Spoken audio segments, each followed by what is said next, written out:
Hey guys, alright, so welcome to another video. This one's a little different than the others, different scenery I guess. I'm in my kitchen, and this is the center island in our kitchen, and I'm basically playing with this clay that I got. So I have the CM-70 clay, which is this right here, and I'm kind of working up a like a little console, center console for the car, somewhat, and I'm just playing around, just trying to see how well it sticks and how well it holds and all that. But it's doing pretty good. My hands are already worn out. It's pretty tough to work with. I also have the what is it? Y2 clay, spelled with a K, and it's a darker brown, and it's quite a different clay actually. So the big differences that I've seen so far with working with these is that they both have to be heated in order to really work it really well. And the big thing that I've noticed basically is that this one, once you heat it up, it tends to hold the heat a lot longer, and you can work it for a lot longer period of time. This one heats up really well, but it tends to get very melty, like almost like chocolate. It looks like chocolate, and then it cools down really fast, so it doesn't give you as much of a working time. But it is a harder and a lot lighter clay, and it may be something that you just need to have a heat gun on standby with as you're working it. I don't know, so I'm going to experiment with that, but first I'm going to play with this one and just do like a little center console concept just real quickly and see how it is to work with the clay, and then I'll move on to this at a later point. I need to go get a different heat gun. The one I have isn't very good, so I want to go get a different one. But anyway, so in the background, I don't think you can really see, but I have my stove, and on the stove I have a like what's called a griddle. It's like a heat plate, and I actually have some other clay over there that's staying warm at the lowest setting. I don't really know what temperature it is, but it's at its lowest setting, and it's kind of looking melty already. so yeah, anyway, so that's it. Probably hear my kids in the background. They're over there playing Minecraft in my office, so they're having a blast since the new Minecraft update came out. Anyway, so that's basically it. I do have some other tools coming to me right now. I'm just using these little cheap Hobby Lobby type, carving tools, which work pretty good for this, better than I thought it would. But I have like some real industrial tools coming that I can work with better, that will do bigger sections. This is really for just doing little stuff. I'm using some like little standard, this is like a little, I don't know, scribe needle type tool, and then I have a razor blade that I'm going to use for now to just make flat surfaces and things. And then I have my trusty big knife that I'm using to cut, which takes forever. So to cut off a chunk, I swear it took like 5 minutes to get through this chunk. I just had to go really slow. I could have probably heated the clay first and gone through a lot easier, but I didn't want to have to heat the whole thing, so I just decided to do it when it was cold. Some people have mentioned that you can microwave it, so I may try that. I don't know, I need to go research that, make sure it's not going to blow up in the microwave or something, because I'm afraid if it has air inside, then it could actually blow up. So I will look into that later. But anyway, so I'm going to work with this, and then I'll just have it all like high sped in the video, kind of time lapsed, and we'll see what kind of shape emerges from this. And I'll probably follow the initial design that Danny Chang did in the concept drawing. It's on my Facebook page, just for now, just so I have something to look at. But and then plus I like that style. So anyway, I will keep you updated at the end of the video, and give you some more info on what I find out as I'm working with this, since this is really my first time to work with this type of clay. So until then, I'll see you later.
Alright guys, well this has been fun.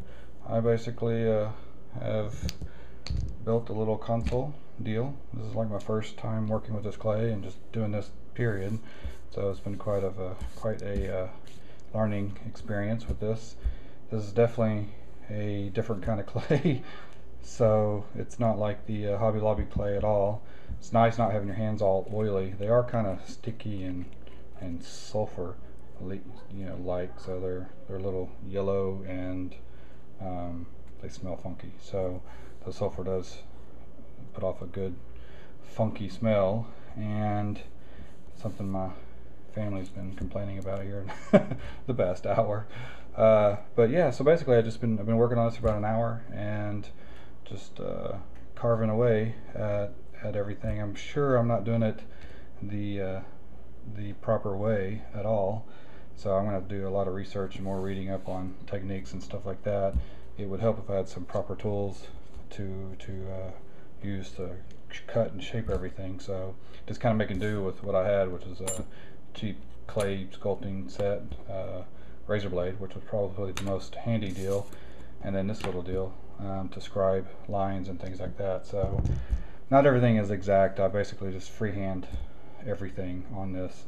I didn't use any tape lines or any kind of template, which normally if I was going to do this in full scale I would definitely use some templates and things like that to make sure that everything is very accurate.